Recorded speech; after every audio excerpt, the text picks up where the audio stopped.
আমি আপনাদেরকে একজন সফল ব্যক্তি সম্পর্কে বলতেছি। জুলাইবিস রাদিয়াল্লাহু আনহু ছিলেন কালো মানুষ। কেমন? একটু কালো, যে খুব উচ্চ বংশের না, ঠিক আছে, খুব উচ্চ বংশের না, খুব সুদর্শন না, খুব লম্বা না, খাটো টাইপের মানুষ, একটু বেটে টাইপের মানুষ।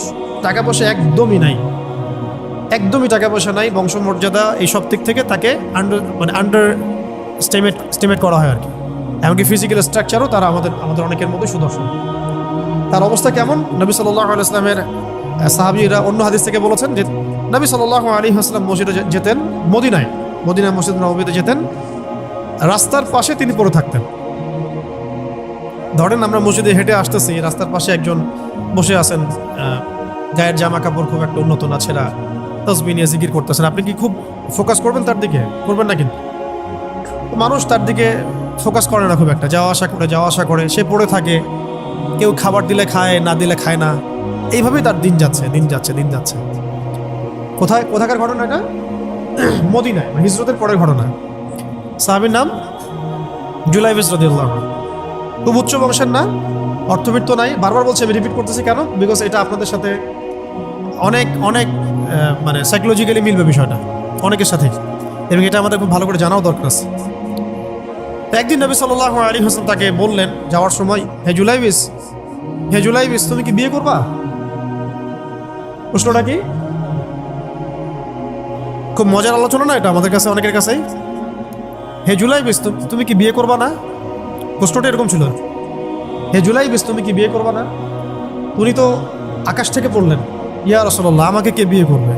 আমার না আছে চেহারা সুরত, না আছে আমার বংশমর্যাদা, না অর্থবিত্ত, আমি কিভাবে বিয়ে করবো? কে মেয়ে দিবে আমাকে? কে আমাকে মেয়ে দিবে? তো ওদিন নবী সাল্লাল্লাহু আলাইহি ওয়াসাল্লাম চলে গেলেন, কিছু বললেন না। পরের দিন আবার বললেন, ইয়া জুলাইবিস, আলা তাতাযাওয়াজ, তুমি কি বিয়ে করবা না? একই উত্তর, ইয়া রাসূলুল্লাহ, আপনি গতকালকে এক কথা বললেন, আবার বলতেছেন বিয়ে করবো না, আমাকে কে বিয়ে করবে? তৃতীয় দিন নবী সাল্লাল্লাহু আলাইহি ওয়াসাল্লাম আবার বললেন, আলা তাতাযাওয়াজ ইয়া জুলাইবিস, তুমি কি বিয়ে করবে না হে জুলাইবিস? তিনি এবার বলছেন, আপনি কি আমার সাথে রসিকতা করতেছেন? আমাকে কে বিয়ে করবে? তো নবী সাল্লাল্লাহু আলাইহি ওয়াসাল্লাম বললেন যে অমুক আনসারী সাহাবীর বাসায় যাও। অমুক আনসারী সাহাবীর বাসায়, আনসারী সাহাবী কারা? যারা মুহাজির সাহাবীদেরকে আশ্রয় দিয়েছেন। অমুক আনসারী সাহাবীর বাসায় যাও, সেখানে একজন বিবাহযোগ্য নারী আছে, মেয়ে আছে, তাকে গিয়ে বলো যে আমি রাসূল সাল্লাল্লাহু আলাইহি ওয়াসাল্লামের পক্ষ থেকে আমার বিয়ের প্রস্তাব নিয়ে আসছি। তিনি গেলেন, যাওয়ার পরে বললেন যে আমাকে প্রস্তাব সহ পাঠানো হয়েছে। মেয়ের বাবা আর মায়ের রিয়াকশন ছিল অনেকটা সাধারণত যা হয় তেমন আর কি। তুমি বিয়ের প্রস্তাব নিয়ে আসছো, তুমি কি খাওয়াবা মেয়েকে? কোথায় রাখবা? তোমার তো নিজের কোনো থাকার জায়গা নাই। প্রশ্ন কিন্তু যৌক্তিক কি? আমি মেয়ের তো বাবা, আমিও তো এই প্রশ্নই করবো নাকি? প্রশ্ন করবেন না? আপনার মেয়ে থাকলে এভাবে প্রশ্ন করবেন তো আপনি। তারাও সেই প্রশ্ন করলেন, এমনকি এক পর্যায়ে রিফিউজ করে দেওয়া হলো, না এটা পসিবল। এই কথাগুলো, কনভারসেশনগুলো ভিতর থেকে শুনছিলেন সেই মেয়ে নিজেই, আনসারী সাহাবী, মদিনার আনসারী মেয়ে। মদিনার আনসারী মেয়েরা কিন্তু অনেক সুদর্শন তৎকালীন সময়কার, উচ্চ বংশের, সুদর্শন, খুবই ইলেমওয়ালা হতেন তারা, হিপস ক্ষমতা খুব থাকতো, খুবই জজবাওয়ালা, মানে জিহাদের মাঠে একদম যুদ্ধ করেছেন তারা, একদম নবী সাল্লাল্লাহু আলাইহি ওয়াসাল্লামের আশেপাশে ছিলেন। উহুদের সময় একজন আনসারী সাহাবী ছিলেন, মহিলা সাহাবী, উম্মে আমারা তীর ছুঁড়েছেন নবী সাল্লাল্লাহু আলাইহি ওয়াসাল্লামের পাশে। তো ওনারা কিন্তু খুবই গায়রতওয়ালা মানুষ।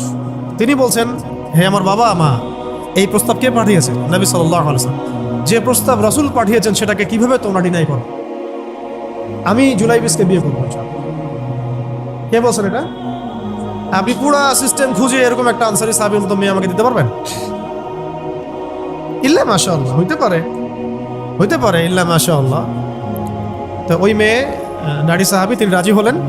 এবার শোনেন, এবার বিয়েও হলো, মাশাআল্লাহ, বাসর হলো, এবং সকালবেলা আওয়াজ হচ্ছে, মদিনার চারপাশে এলান হচ্ছে যে হে মুসলিমরা, সবাই বের হও, ইহুদিদের সাথে যুদ্ধে আমাদেরকে খায়বারে যেতে হবে।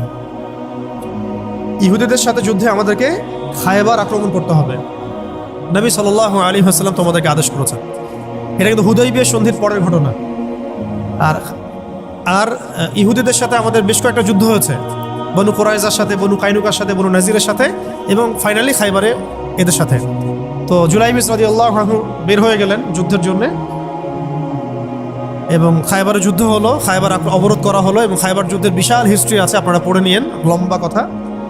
এই খায়বার দুর্গ জয় হয় এবং এই দুর্গ পুরো জয় করতে, সবগুলো দুর্গ জয় করতে মোট 12 থেকে 16 জন মুসলিম সাহাবী শহীদ হন। 12 থেকে 16 জন বা 18 জনের মতো, এই ফিগার এইটুকুর মতো, 12 থেকে 16 বা 18, এতটুকু এত কম সংখ্যক সাহাবী শহীদ হয়েছেন খায়বার যুদ্ধ জয়ে। আর ইহুদিদের তো বহু ইহুদি মারা গেছে। এবং খায়বার বিজয়ের পরে মুসলিমদের আর্থসামাজিক যে অবস্থান, মানে টাকা পয়সা, ল্যান্ড, গনিমতের মাল প্রচুর বেড়ে গেছে। এখন নবী করিম সাল্লাল্লাহু আলাইহি ওয়াসাল্লাম শহীদদের লাশ তালাশ করছে, কোথায় কোথায় শহীদরা আছে, তাদের মানে কবরস্থ করার প্রসেসিং হবে।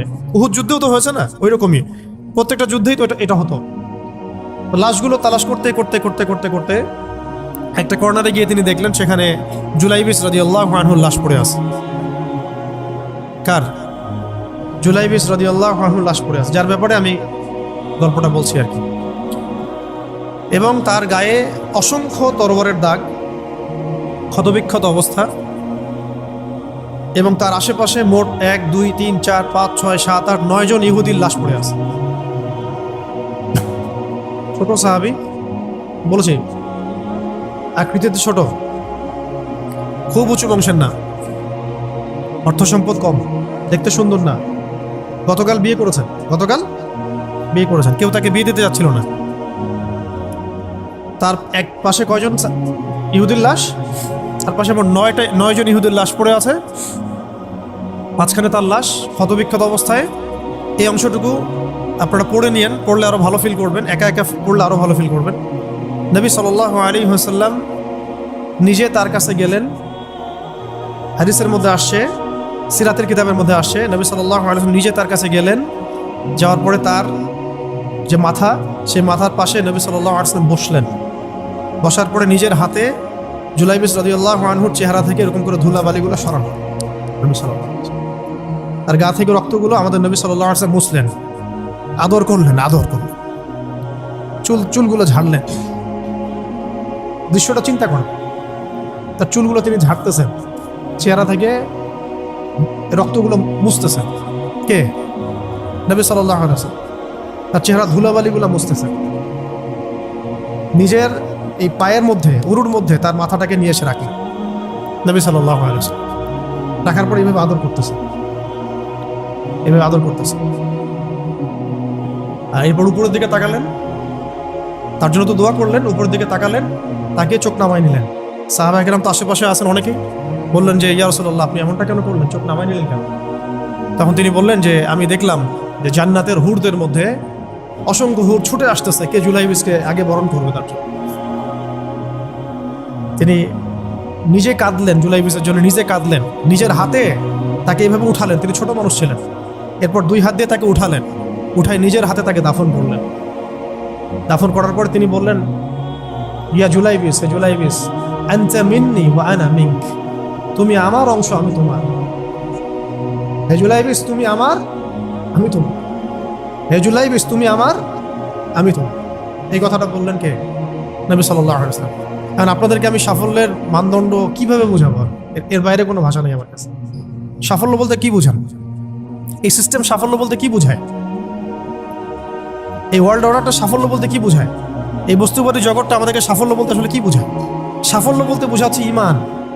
সাফল্য হলো ইমান, বিশুদ্ধ আকীদা, বিশুদ্ধ আমল, আল্লাহর আনুগত্য, রাসূলের আনুগত্য, দুনিয়ার জীবনে মুসাফিরের মতো থাকা, যতটুকু প্রয়োজন ততটুকু সন্তুষ্ট থাকা, একজন নেককার স্ত্রী, সুসন্তান সন্ততি, আদর্শ একটা পরিবার, হালাল একটা রিজিক, বাস। ইসলামের জন্য দাওয়াত, তাবলীগ, মেহনত, দিন প্রতিষ্ঠার চেষ্টা, প্রয়োজন জিহাদ, প্রয়োজন শাহাদাত। আর কি আছে সাফল্য বলতে? এরকম সাহাবী একজন নয়, কিন্তু এক একজন সাহাবী সম্পর্কে এক একটা করে কথা বলা যাবে। হানজালা রাদিয়াল্লাহু আনহুর নাম শুনছেন? হানজালা রাদিয়াল্লাহু আনহু, তিনিও বিয়ে করেছেন একদিন। তার পরের দিন সকালে উহুদের যুদ্ধে গিয়েছেন। 70টা আঘাত সহ্য করেছেন, বলা হচ্ছে কিতাবের মধ্যে 70-80টা আঘাত তার দেহে ছিল। শহীদ হয়েছেন। উহুদ যুদ্ধে যখন সাহাবীদেরকে দাফন করা হচ্ছে, তখন তিনি নবী সাল্লাল্লাহু আলাইহি ওয়াসাল্লাম দেখলেন হানজালা রাদিয়াল্লাহু আনহুর লাশটা ভেসে আছে, বাতাসে ভেসে আছে, এবং লাশটাকে পানি ঝরতেছে। সাহাবীরা জিজ্ঞাসা করলেন, ইয়া রাসূলুল্লাহ, এটা কেমন, এটা কিভাবে হচ্ছে? তখন নবীজি বললেন যে হানজালা গত রাতে বিয়ে করেছে, গোসল করার সময় পায় নাই, সে সকালবেলা চলে আসে যুদ্ধের মাঠে, ফেরেশতারা তাকে গোসল দিচ্ছে, এটার পানি পড়ছে, আমরা দেখতে পাচ্ছি। সাফল্যের সংজ্ঞা আসলে কি? তো আল্লাহ পাক আমাদেরকে আসলে দুনিয়ার হাকিকত বোঝার তৌফিক দান। কিছু কিছু আইডিওলজি আছে যেটা আপনার ভিতর চলে আসলে বাকি সব ঠিক হয়ে যাবে। আর এগুলোর যদি ভিতরে ঠিক মতো না বলবৎ হয়, আপনাকে আমি ডালপালার ক্রাইসিস সমাধান, ওয়ার্ল্ড অ্যাফেয়ার্স, ইকোনমি এইসব বুঝে দিনের দিকে হেদায়েত দিতে পারবো না। কিছু বিষয় ভিতর থেকে আসতে হবে, যে আগে আপনাকে হাকিকত বুঝতে হবে, আসলেই দুনিয়া কি, আখেরাত কি, গন্তব্য কোথায়, কোত্থেকে আসছি, কোথায় যাব, কোত্থেকে আসছি, আমরা যাব কোথায়, কোত্থেকে আসছি, যাব কোথায়, মাঝখানের সময় আমার কাজ কি, কে আমার নবী, কি আমার দিন, আমার দিনের মৌলিক বিষয়গুলো কি, দিনের ইলম কি, আমল সালেহ কি, দিন প্রতিষ্ঠার মেহনত কাকে বলে, কি কি করলে আল্লাহ পাক আমাকে কালকে আমাদের মাঠে নবীদের, শহীদদের, সিদ্দিকদের সাথে হাসর করাবেন। এটা হলো সাফল্যের মূল কথা। এর মানে এই না যে দুনিয়াতে আমরা কিছুই করব না, ব্যবসা করব না, আমরা চাকরি বাকরি করব না, আমরা মানে মুআমালাত মুআশারাত করব না, বিষয়টা তো এমন নয়। কিন্তু কথা হচ্ছে আমাদের মূল উদ্দেশ্যটা কি হবে। স্ত্রী সন্তান তো আমাদেরও আছে, কেন আপনি তাদের ভরণ পোষণ দিবেন, কেন তাদেরকে আপনি বড় করবেন সুন্দর করে? বিকজ তারা আপনার জন্য রিজিকের অংশ, তারা আপনার তাজারিয়া, তাদের উপর আপনার হক আছে, আমার উপর তাদের হক আছে। যার যার হক আমি কেন আদায় করবো? আল্লাহর সন্তুষ্টির জন্য, আল্লাহর সন্তুষ্টি অর্জনের জন্য সব কাজ করা, রাসূলের তরিকায় সব কাজ করা এবং হালাল খেয়ে কাজ করা। এগুলো আমাদের সবাইকে যত দ্রুত সম্ভব এগুলো ঠিক করে ফেলতে হবে।